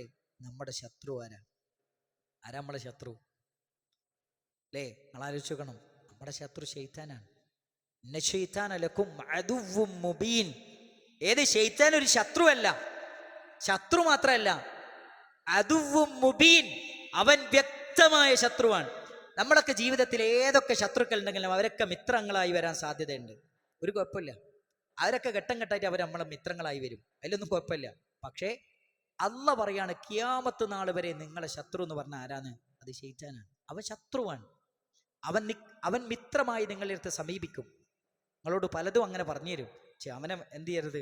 അവൻ്റെ സംസാരത്തിൽ നിങ്ങൾ വഞ്ചിതരാകരുത്. അതുകൊണ്ടാണ് പറയുന്നത്, നമ്മുടെ വീട്ടിൽ വിശുദ്ധ ഖുർആനിൻ്റെ പാരായണം വേണം. സഹോദരങ്ങളെ, അതേപോലെ നമ്മൾ മനസ്സിലാക്കേണ്ട ഒരു കാര്യമാണ്, അബൂ ഹുറൈറ റളിയല്ലാഹു അൻഹുവിൽ നിന്ന് മർഫൂആയി ഉദ്ധരിക്കുന്ന ഒരു ഹദീസിൽ കാണാം, നമ്മൾ അത്ഭുതപ്പെടുത്തുന്ന ഒരു വചനമുണ്ട്. എന്താ വചനം എന്നറിയോ? നബി സല്ലല്ലാഹു അലൈഹി വസല്ലം പഠിപ്പിക്കുന്നു, ഇന്നൽ ബൈത്ത്, ഒരു വീട് എത്ര ചെറിയ വീടാണെങ്കിലും ലയത്തസിഉ അലാ അഹ്ലി, ആ വീട്ടിൻ്റെ ഉള്ളിൽ പടച്ചോ നമുക്കൊരു വിശാലത തരും. നിങ്ങൾ കണ്ടില്ലേ, റോഡ് സൈഡിലൊക്കെ ഈ താർപ്പായൊക്കെ കെട്ടി താമസിക്കുന്ന ആൾക്കാർ, ഈ റെയിൽവേൻ്റെ അടുത്തൊക്കെ കാണാം, റെയിൽപ്പാടത്തിൻ്റെ സൈഡിലൊക്കെ കാണാൻ പറ്റും. എത്ര സന്തോഷത്തിൽ അവർ ജീവിക്കണത്. അതെന്താ? അവർക്ക് അതിൻ്റെ ഉള്ളിൽ പടച്ചോൻ സമാധാനം കൊടുത്തു. 10,000-കണക്കിന് മനുഷ്യരുണ്ട് വീടില്ലാത്തത്. അവരെത്ര സ്വസ്ഥതയിലും സമാധാനത്തിലും ഒരു കടയുടെ ആ കടമൊന്ന് അടച്ചിട്ട് അതിൻ്റെ മുന്നിൽ വന്ന് കിടക്കുന്ന എത്ര ആൾക്കാരുണ്ട്? ഒരുപാട് ആൾക്കാരുണ്ട്. സ്ലേറ്റ് ലൈറ്റ് ഒന്ന് നേരത്തെ ഓഫാക്കിയിരുന്നെങ്കിൽ കുറച്ച് നേരത്തെ ഉറങ്ങായിരുന്നു എന്ന് വിചാരിക്കുന്ന 10,000-കണക്കിന് മനുഷ്യന്മാരാ നമ്മുടെ നാട്ടിലുണ്ട്. അതെന്താ? അവർക്ക് അവിടെ സമാധാനം കൊടുത്തു. അള്ളാഹ് പറയാൻ, വീട് എത്ര ചെറുതാണെങ്കിലും, എത്ര വലുതാണെങ്കിലും, എത്ര ചെറുതാണെങ്കിലും, ലയത്തസിഉ അലാ അഹ്ലിഹി, കുടുംബക്കാർക്കൊരു സമാധാനം പടച്ചോൻ അവിടെ കൊടുക്കും. അടുത്ത വാചകം എന്താ അറിയോ? വതഹ്ദുറുഹുൽ മലായിക, ആ വീട്ടിൻ്റെ ഉള്ളിൽ മലക്കുകളുടെ സാന്നിധ്യമുണ്ടാകും. വതഹ്ജുറുഹു ശയാത്തീൻ, പിശാചുക്കൾ ആ വീട് വിട്ടു പോകും. വയക്സുറു ഖൈറാ, ആ വീട്ടിലെ നന്മകൾ ഇങ്ങനെ വർദ്ധിച്ചു വരും. 4 കാര്യങ്ങളാണ് ഇവിടെ പറയുന്നത്. വീടെത്ര ചെറുതാണെങ്കിലും വീട്ടിൻ്റെ ഉള്ളിൽ സമാധാനമുണ്ടാകും. ആ വീട്ടിൽ മലക്കുകളുടെ സാന്നിധ്യമുണ്ടാകും. ആ വീട്ടിൽ നിന്ന് പിശാച് ഇറങ്ങിപ്പോകും. വയക്സുറു ഖൈറാ, ആ വീട്ടിൽ ഇങ്ങനെ നന്മകൾ ഇങ്ങനെ വർദ്ധിച്ചു വരും. ഏത് വീടാണെന്നറിയുമോ? യുഖറഉ ഫീഹിൽ ഖുർആൻ,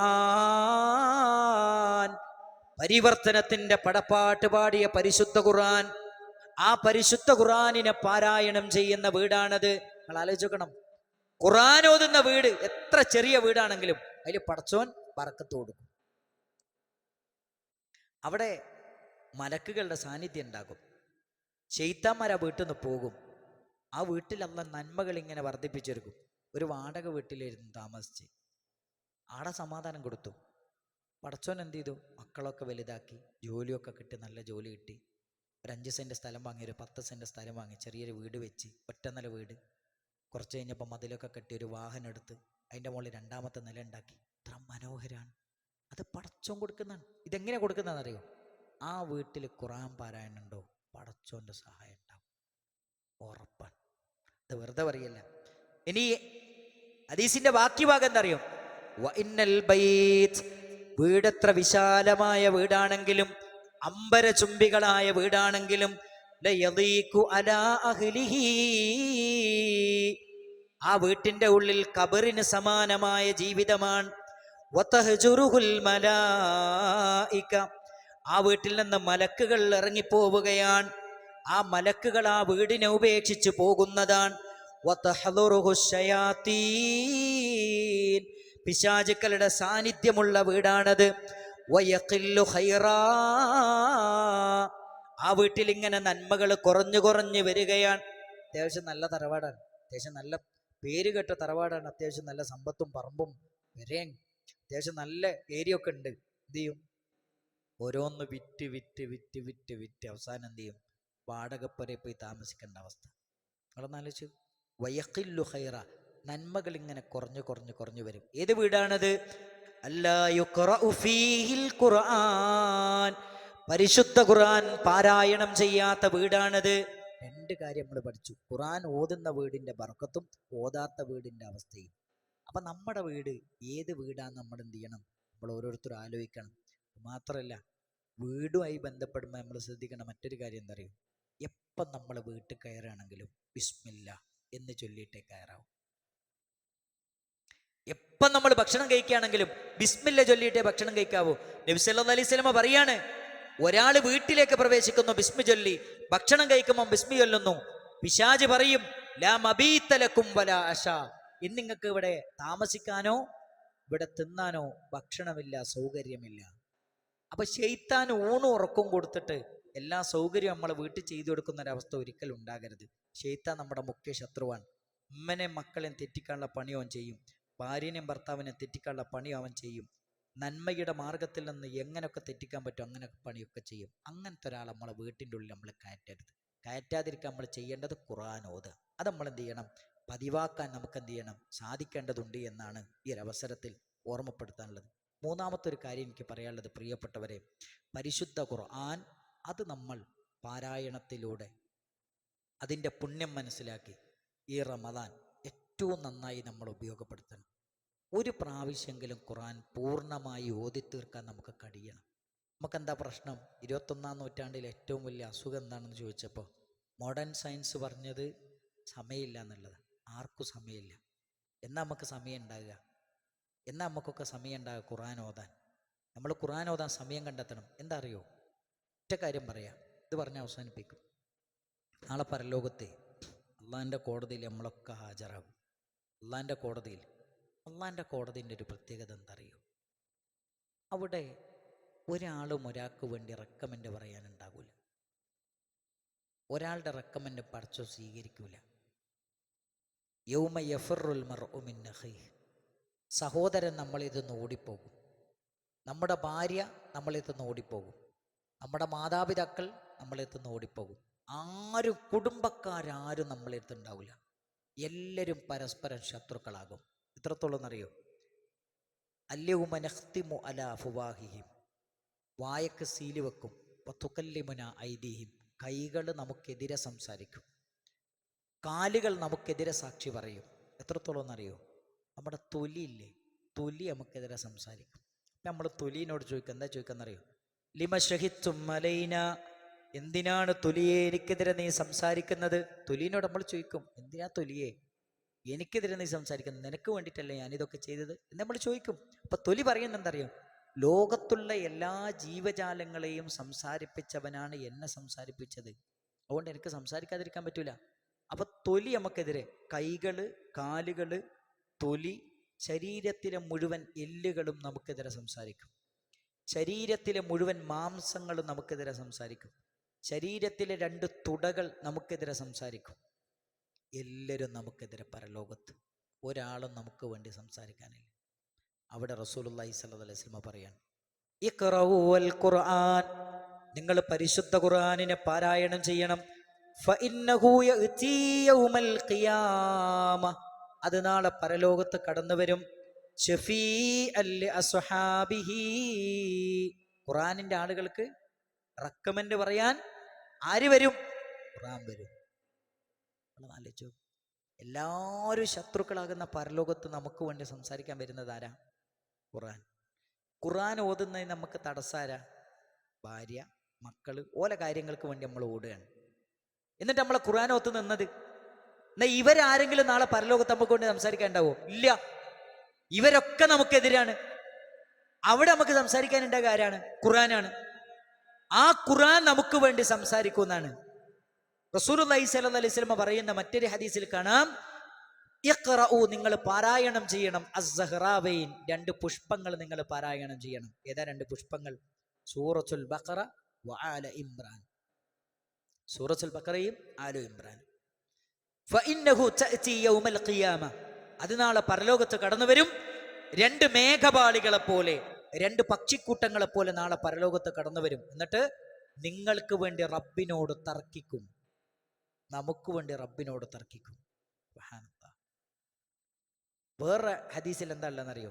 നബി സല്ലല്ലാഹു അലൈഹി വസല്ലം പറയാണ്, ഖുർആനിൽ 30 ആയത്തുള്ള ഒരു സൂറത്തുണ്ട്, സൂറത്തുൽ മുൽക്ക്. അത് നാളെ പരലോകത്ത് വരും. അതോതിയവർക്ക് വേണ്ടി അള്ളാഹുവിനോട് തർക്കിക്കും. ഏതുവരെ? നമ്മുടെ പാപങ്ങൾ പുറത്തു കിട്ടുന്നത് വരെ അള്ളാഹു സുബ്ഹാനഹു വ തആലയോട് സൂറത്തുൽ മുൽക്ക് തർക്കിക്കുമെന്ന് മുഹമ്മദ് മുസ്തഫ സല്ലല്ലാഹു അലൈഹി വസല്ലം. അല്ലാഹുവിന്റെ റസൂൽ വീണ്ടും പറഞ്ഞു, പരിശുദ്ധമായ നോമ്പ് അത് നമുക്ക് വേണ്ടി റബ്ബിനോട് സംസാരിക്കും. 2 കാര്യങ്ങളാണ് ഈ റമദാനിൽ പടച്ചോൻ നമുക്ക് തന്നത്. ഒന്ന് ഖുർആനും ഒന്ന് നോമ്പും. ഇത് രണ്ടുമാണ് നാളെ പരലോകത്ത് നമുക്ക് വേണ്ടി റെക്കമെൻഡ് പറയുന്നത്. ഇവർ അനുകൂലമായി നമുക്ക് സംസാരിക്കണമെങ്കിൽ, നമുക്ക് വേണ്ടി സംസാരിക്കണമെങ്കിൽ ഇവ രണ്ടിനെയും ഏറ്റവും നല്ല രൂപത്തിൽ ഉപയോഗപ്പെടുത്താൻ നമുക്ക് സാധിക്കണം. ഈ റമദാൻ അതിനു വേണ്ടി ഉപയോഗപ്പെടുത്താൻ നമ്മൾ ഓരോരുത്തരും സന്നദ്ധരാകണം. നമ്മൾ യാത്രയിലും പറ്റുന്ന സമയങ്ങളിലൊക്കെ ഖുർആൻ ഓതുക. ഈ ആളുകളുടെ ഒരു കൺസെപ്റ്റ് എന്താ പറയുക, ഈ അത്തായം കഴിച്ചിട്ടൊരു അരമണിക്കൂർ സമയം ചിലപ്പം കിട്ടും. ഏത് സുബൈൻ്റെ മുമ്പ്. ഇപ്പം 5, എനിക്ക് തോന്നുന്നു 39 അങ്ങനെ തോന്നുന്നു ബാങ്ക്. ഒരു 5:55 ആയിരിക്കും ജമാഅത്ത് ഉണ്ടാകുക. ഒരു 5:50 വീട്ടിൽ നിന്ന് ഇറങ്ങിയാൽ മതി. ശരിക്കും ഒരു 4:45 എണീറ്റ് അത്തായം കഴിക്കുന്ന ഒരാൾക്ക് അത്യാവശ്യം കുറച്ച് സമയം കിട്ടും. ആളുകൾ വിചാരിക്കുന്നറിയോ, അത്തായത്തിന് കഴിച്ചിട്ടുള്ള സമയം ഉണ്ടല്ലോ, ഉറങ്ങുക, കിടന്നങ്ങോട്ട് ഉറങ്ങുക അല്ലേ? അപ്പം അങ്ങനെയാണ്. പിന്നെ രാവിലെ അങ്ങോട്ട് കിടന്നാൽ ഒരു 12 മണിക്ക് എണീക്കുക, എൻ്റെ ലോറ് വയസ്കരിക്കുക, എന്നിട്ട് വന്നിട്ട് വീണ്ടും കിടക്കുക അസർ വരെ. അത് കഴിഞ്ഞിട്ട് പിന്നെ അസറിന് ശേഷം പിന്നെ ഒന്ന് അങ്ങാടിയിലൊക്കെ പോയി ഒന്ന് ചുറ്റി വന്ന് മഗ്‌രിബിന് ശേഷം പിന്നെ നോമ്പുറക്കാന്ന് പറഞ്ഞാൽ ഞാൻ പലപ്പോഴും പറയലെന്താ പറയുക, റെയിൽവേ ഗേറ്റ് തുറന്ന മാതിരി എന്നാ. റെയിൽവേ ഗേറ്റ് തുറന്നതിനുള്ള അവസ്ഥ എന്തായിരിക്കും? ഇതേ അവസ്ഥയായിരിക്കും. 3 നേരം തിന്നാത്തതിനുള്ള ഒന്നിച്ചൊരൊറ്റ വെട്ട, അവിടെ ഇര വിഴുങ്ങിയ പാമ്പിൻ്റെ മാതിരി ആയിരിക്കും പിന്നെ മഗ്‌രിബ് നിസ്കാരത്തിനൊക്കെ വരവ്. അങ്ങനെ ഒരു ഇബാദത്തിൽ ഒരു ഇഖ്ലാസും നമുക്ക് കിട്ടൂല. റമദാൻ എന്ന് പറയുന്നത് പരലോകത്ത് നമുക്ക് രക്ഷപ്പെടാൻ പടച്ചോൻ തന്ന ഏറ്റവും വലിയ സമ്പത്താണ്, ഏറ്റവും നല്ല മുതലാണ്. അത് നമ്മൾ ഉപയോഗപ്പെടുത്തണം. പിന്നെ വേറൊരു കാര്യം എനിക്ക് ഓർമ്മപ്പെടുത്താനുള്ളത്, ആദ്യത്തെ 10 പള്ളിയൊക്കെ ഇങ്ങനെ നിറഞ്ഞു കവിഞ്ഞിട്ട് പള്ളി കമ്മിറ്റിക്കാരൊക്കെ തീരുമാനിക്കും, നമുക്ക് മുകളിലോ 5 സെൻറ്റ് സ്ഥലം കൂടി എടുത്തിട്ടൊന്ന് വിശാലാക്കണം എന്നൊക്കെ തീരുമാനിക്കും. അങ്ങനെയാണ്. 2ാമത്തെ 10 നമുക്ക് ഇതന്നെ മതിട്ടോ, ഇതന്നെ ഇത്രയും വലുത് വേണ്ടേനു, ഇതൊന്ന് ചെറുതാക്കേണ്ടിയിരുന്നു എന്നാണ് പിന്നെ ആലോചിക്കുക. 2ാമത്തെ 10 പിന്നെ ഷോപ്പിങ്ങിനൊക്കെ പോകുന്നൊരു 10ആണ്. 2ാമത്തെ 10 തീർക്കണം നമ്മൾ ഷോപ്പിങ്ങൊക്കെ. പക്ഷെ നമ്മളെ ആളുകൾ 3ാമത്തെ 10 എന്തിനാണെന്നറിയോ? 2ാമത്തെ 10 എടുത്ത ഡ്രസ്സ് ഉണ്ടാവില്ല, മാറ്റാൻ പോകുന്ന 10ആണ് 3ാമത്തെ 10. അവിടെ റമദാൻ എന്ത് ചെയ്തു? കഴിഞ്ഞു. ആദ്യത്തെ 10 സജീവമായിട്ട് പള്ളിയിൽ, രണ്ടാമത്തെ 10 ഡ്രസ്സ് എടുക്കാൻ പോകുന്നത്, മൂന്നാമത്തെ 10 അത് മാറ്റാൻ പോകുന്ന 10. അതോടുകൂടി എന്ത് ചെയ്തു? റമദാൻ കഴിഞ്ഞു. നിങ്ങളൊന്ന് ആലോചിച്ച് നോക്ക്, പടച്ചോൻ ഈ ഉമ്മത്തിന് നൽകിയ ഏറ്റവും വലിയ അനുഗ്രഹം എന്താ അറിയോ?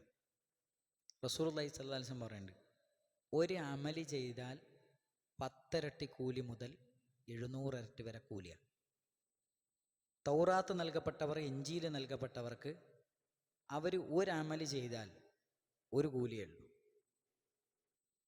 ഇവർ രണ്ടുപേരും, ഈ രണ്ട് സമൂഹവും പടച്ചോനോട് പരലോകത്ത് ചോദിക്കുന്നുണ്ട്, പടച്ചോനെ ഈ ഖുർആൻ നൽകപ്പെട്ട സമൂഹം കുറഞ്ഞ അമലും കുറേ കൂലിയാണല്ലോ ഒലിക്ക്, അതെന്താ പടച്ചോനെ? അപ്പം അല്ലാഹ് പറയുന്നുണ്ട്, അത് ഞാൻ ഉദ്ദേശിക്കുന്നവർക്ക് ഞാൻ കൊടുക്കുന്ന ഫളിലാണ്. ആ ഫളിലാണ് ലൈലത്തുൽ ഖദർ. ആ ഫളിലാണ് നമ്മളെ അമലുകളുടെ കൂലി. ലൈലത്തുൽ ഖദർ എന്ന് പറഞ്ഞാൽ 1000 മാസത്തെ പുണ്യം, 85 ചില്ലാനും കൊല്ലം നമ്മൾ അമല് ചെയ്ത കൂലി ഒരൊറ്റ രാത്രി പടച്ചോ ഇങ്ങോട്ട് തരിക. അന്ന് നമ്മൾ മറ്റേ കുലുക്കി സോഡ കുടിക്കാൻ പോയി. നമ്മളൊന്ന് ആലോചിച്ച് നോക്ക്, എന്തൊരു ദുരവസ്ഥയാണ്. എല്ലാ സ്ഥലത്തും ഉണ്ട് ഇഫ്താർ ടെൻറ്റുകൾ. ആയിക്കോട്ടെ, നിങ്ങൾ 20ൻ്റെ മുമ്പ് നിങ്ങൾ പെണ്ണുങ്ങളും കുട്ടികളൊക്കെ കൂട്ടി പോയിക്കോളി, അങ്ങനെ ഒരു പൂതി ഉണ്ടെങ്കിൽ അതിനൊന്നും കുഴപ്പമില്ല. അന്ന് ഹറാമാന്നൊന്നും ആരും പറഞ്ഞിട്ടില്ല കേട്ടോ. ഇനി അങ്ങനെ ഒരു പൂതി ഉണ്ട്, നിങ്ങൾ പോയിട്ട് വന്നോളി. അവസാനത്തെ 10 ലൈലത്തുൽ ഖദറിനെ പ്രതീക്ഷിക്കുന്ന ദിവസം നമ്മൾ പോകേണ്ട ആവശ്യമില്ല. അത് നമ്മൾ അള്ളാഹുവിനെ ഇബാദത്ത് ചെയ്യാൻ, പടച്ചോലിലേക്ക് ഏറ്റവും അടുക്കാനുള്ള ഒരു സമയമാണ്. അത് നമ്മൾ ഉപയോഗപ്പെടുത്തണം. കാരണം എന്താ അറിയോ? എന്ന് നമ്മൾ മരിക്കാൻ നമുക്ക് ആർക്കും പറയാൻ പറ്റൂല. പരലോകത്ത് മരിച്ചു കഴിഞ്ഞാൽ അമലേ നമുക്ക് തുണ ഉണ്ടാവുള്ളൂ. ബർസഖിലെത്തിയാൽ അമലേ നമുക്ക് തുണ ഉണ്ടാവുള്ളൂ. പരലോകത്തെത്തിയാൽ അമലേ നമുക്ക് തുണ ഉണ്ടാവുള്ളൂ. അമലിന് വേണ്ടി നമ്മൾ ദുഃഖിക്കും, സങ്കടപ്പെടും, ഖേദിക്കും. സുലത പറയുന്നുണ്ട്, ഒരു സുന്നത്ത് നിസ്കാരത്തിന് വേണ്ടിയിട്ടൊക്കെ ഖബറിൽ വെച്ചിട്ട് നിരാശപ്പെടുന്ന, സങ്കടപ്പെടുന്ന ഹദീസുകളാണ്. ഒരു 2 റക്അത്ത് സുന്നത്തിന് വേണ്ടിയിട്ടൊക്കെ സങ്കടപ്പെടുന്നതാണ്. അതുകൊണ്ട് അമലുകൾ ഏറ്റവും നന്നായി ചെയ്യാൻ പറ്റിയൊരവസരം ഈ റമദാൻ പടച്ചോ നമുക്ക് തന്നൊരവസരം, മരിക്കുന്നതിന് മുമ്പ്. അതുകൊണ്ട് ഈ ഒരു അവസരം എന്ത് ചെയ്യണം? നമ്മൾ ഉപയോഗപ്പെടുത്തണം. ഒരു പുരുഷായുസ് മുഴുവൻ ചെയ്യുന്ന അമല് ഒരൊറ്റ രാത്രി കൊണ്ട് പടച്ചോ നമുക്ക് തരുന്ന രാത്രി, അത് നമ്മൾ ഉപയോഗപ്പെടുത്തണം. അത് നമുക്ക് നഷ്ടപ്പെടരുത്. റസൂലുള്ളാഹി പറയാ സല്ലല്ലാഹു അലൈഹി വസല്ലം, മൻ ഹുരിമ ഖൈറഹ, ആർക്കെങ്കിലും അതിൻ്റെ നന്മ നഷ്ടപ്പെട്ടാൽ ഫഖദ് ഹുരിമൽ ഖൈറ കുല്ല, അവൻ എല്ലാ നന്മകളും നഷ്ടപ്പെട്ടു. അല്ലാഹു സുബ്ഹാനഹു വ തആല പരിശുദ്ധ റമദാനിനെ ഏറ്റവും നന്നായി ഉപയോഗപ്പെടുത്താൻ നമുക്കെല്ലാവർക്കും തൗഫീക്ക് നൽകുമാറാകട്ടെ. സഹോദരങ്ങളെ, ഒറ്റ കാര്യം ഓർമ്മപ്പെടുത്താനുള്ളത്, നമ്മുടെ ചെന്നൈയിലുള്ള ഒരു അറബി കോളേജിൻ്റെ ഒരു പിരിവ് ഇന്നുണ്ട്. നമ്മുടെ ജാമിയയിൽ